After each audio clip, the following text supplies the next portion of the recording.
It's 3 a.m. You're in a helium headspace. It's Friday, October 3rd, 2025. The film U-Turn premiered on this day in 1997, directed by Oliver Stone. Starring Sean Penn, Jennifer Lopez, Nick Nolte, Billy Bob Thornton, Powers Booth, Joaquin Phoenix, Claire Danes, and Jon Voight, who as the blind man says, "Things ain't always what they seem. You gotta ask yourself, is it worth it? Because the day comes, the Earthmaker is gonna come down and look right in your heart, and then you better know what it is you're doing. Are you a human being or just some hungry ghost out there?" Adjusted for inflation, it made $5.5 million its opening weekend and has since accumulated $13.4 million. Today in 1961, the Dick Van Dyke Show premiered on CBS, stepping onto the airwaves with the promise of a new kind of sitcom, one that balanced slapstick antics with sharp writing and a surprisingly modern view of marriage and work. Created by Carl Reiner, but carried to television immortality by the lanky grace and quick-witted charm of Dick Van Dyke, the show followed the everyday life of Rob Petrie, a television comedy writer, alongside his wife Laura, played by Mary Tyler Moore. Its mix of domestic humor and behind-the-scenes showbiz satire gave it a depth rare for sitcoms of the era. Over time, it became a benchmark in American television comedy, influencing generations of writers and performers. Van Dyke himself became the embodiment of an affable everyman, stumbling over ottomans, singing, dancing, and laughing his way into cultural history. Denis Villeneuve was born today in 1967 and once said, "Cinema is the art of empathy. It allows you to live inside someone else's skin." His career traces a steady climb from intimate Quebecois drama to grand, visually arresting works of science fiction that dare to reimagine what modern cinema can be. With Arrival, he turned a linguistics puzzle into a meditation on time and loss. With Blade Runner 2049, he tackled the near-sacred legacy of Ridley Scott's original and somehow delivered a sequel both faithful and original. And with Dune, he has brought Frank Herbert's dense and sprawling epic into coherent cinematic form, using scale not as a blunt instrument but as a way to summon awe. Villeneuve's films are often described as austere, but beneath the controlled surfaces lies a fascination with human fragility.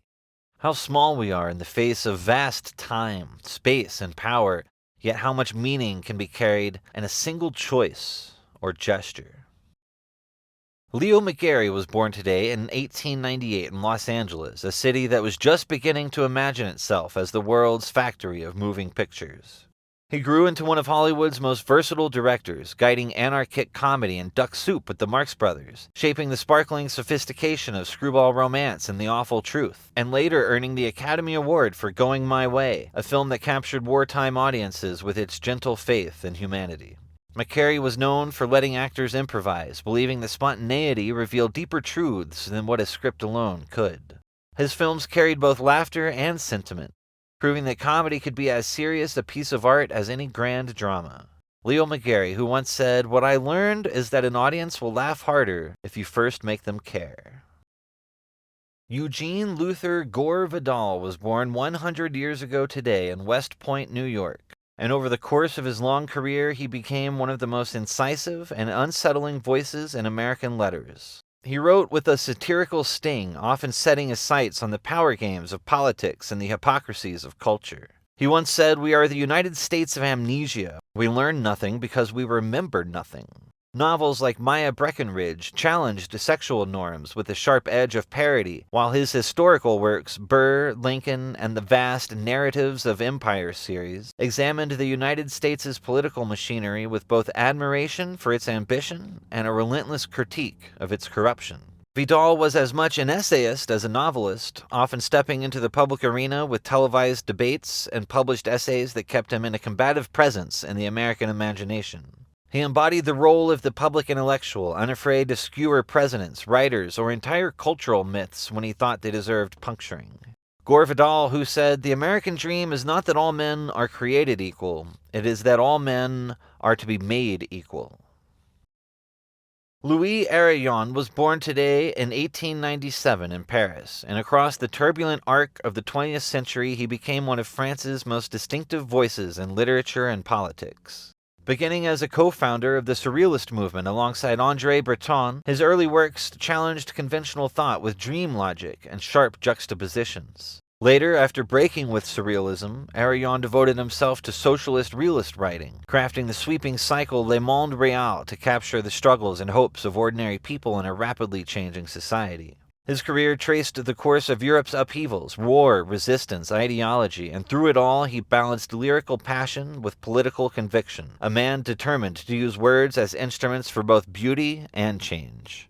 Louis Aragon once said, "There are strange flowers of reason, and some that bloom only in the shadows."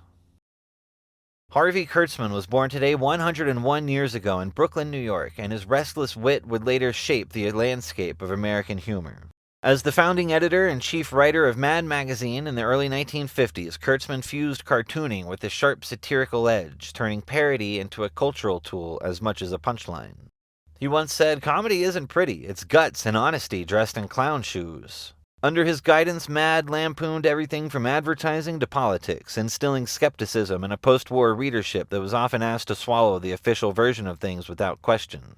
Though his time at Mad was short, he left after conflicts with the publisher. His vision helped set the tone for generations of satirists. He went on to produce other ambitious projects, from the war comics Frontline Combat and Two-Fisted Tales to the bawdy, sophisticated parody strip Little Annie Fanny for Playboy. In every case, Kurtzman treated cartooning not as throwaway entertainment, but as a craft that could be as disciplined and meaningful as any art form. And those are some of the things we humans have done over the years. Do the useful thing, say the courageous thing, contemplate the beautiful thing. That is enough. Please follow, like, and subscribe.